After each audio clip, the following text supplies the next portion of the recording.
party felt that going into the 1995 election, it would have won, but the result was 17-17-2. I would say the 17-17-2 event was, of seminal importance to the history of politics in this country, especially as subsequent events unfolded. The general elections of 1995 were indecisive. The PNM and UNC each won 17 seats and the NAR 2 seats. The balance of power lay with the NAR and its 2 seats. It was the NAR which would decide who had the necessary majority to form a government. The question was, with whom would the A&R Robinson-led NAR choose to align itself? Even then, the PNM had a philosophy of fighting alone and winning alone. I can't claim that I made up Robinson's mind, or anybody for that matter. But he led me to believe that Manning wasn't interested in the kind of discussions that he would want to have with Manning. So he would want to support Pandey with conditions, which is what eventually happened. Robinson had always been a deliberate man. So he deliberated, and in the end, he gave the government to Basdio Pandey. But would this coalition between the Pandey-led UNC and the Robinson-led NAR last? Mr. Pandey and Mr. Robinson weren't, politically aligned before, and we didn't think that they shared any common political objectives and philosophies. So we thought it wouldn't last. From the beginning, Pandey and his faction saw Robinson as a nuisance. But Robinson never behaved as if he would threaten to pull out of the government. Eventually, though, Pandey would pull off a political masterstroke in 1997.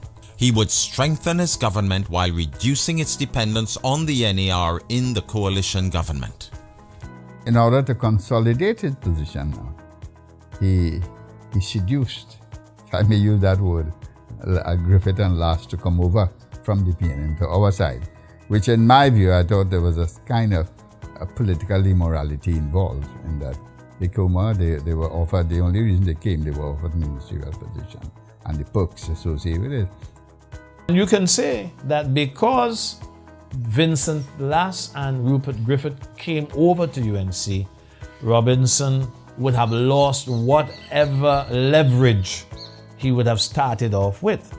Not that he was threatening to use his 2 seats as a leveraging point for having his way.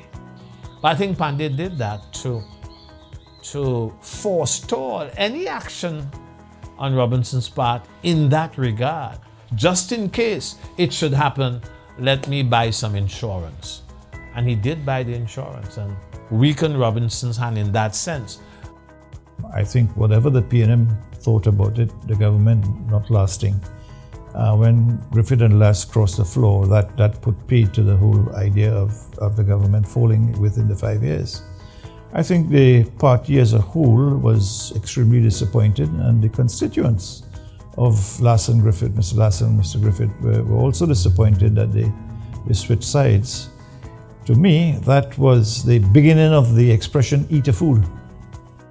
They were regarded as being dispensable now in terms of the votes in the parliament.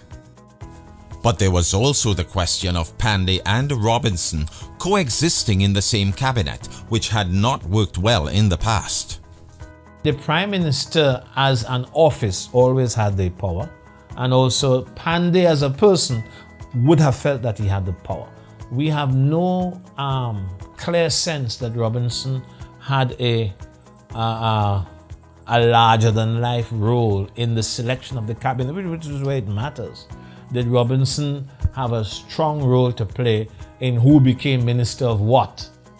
I don't think so. I think Robinson, by principle, especially as he said he didn't make any deals, by principle, would have wanted Pandey to make his decisions because he respected the fact that Pandey was the Prime Minister.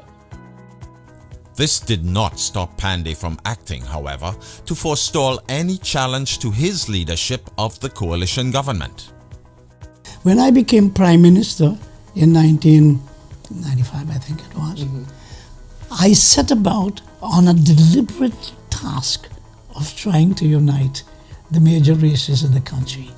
And every act was an act to unite, because I am convinced that this nation cannot go forward if we continue as a divided people. I think after a while, Mr. Robinson probably felt that Mr. Pandey wasn't doing what he thought should be done in government. And I think ultimately Mr. Pandey thought that the best way to get rid of Mr. Robinson was to offer him the presidency. I could see Mr. Pandey was chafing, being so restricted. So the view was that he arranged for Mr. Robinson to become president to get him out of the government. This episode may have led the country into uncharted political waters, but it was successfully navigated with many lessons learned. I think we need to understand that if we're going to go into coalition parties and coalition governments, the groundwork must be set for management of different points of view, different management of conflict, management of different positions and so on. But to be fair to this 1717, the NAR-UNC coalition, it worked well. 1717 too, it's important to look into the issue of coalition because it could happen in the future. And that is that before the coalition actually gelled, you have to have discussion as to what each side wants and what is the best compromise to achieve that. I mean, each side cannot have everything that it wants, right? And that's basic to the issue of compromise. The true measure of the government, though, was its performance in office. It is said that a nation divided against itself cannot stand. And you cannot run a country without the use of your entire human resource. Your most powerful resource is a human resource. And if you divide that in two, you could never build a successful nation. That's the lesson. It was a very active government.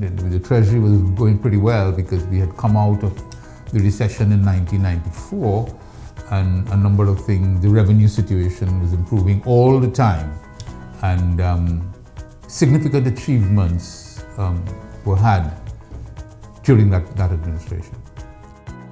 The government went the full term.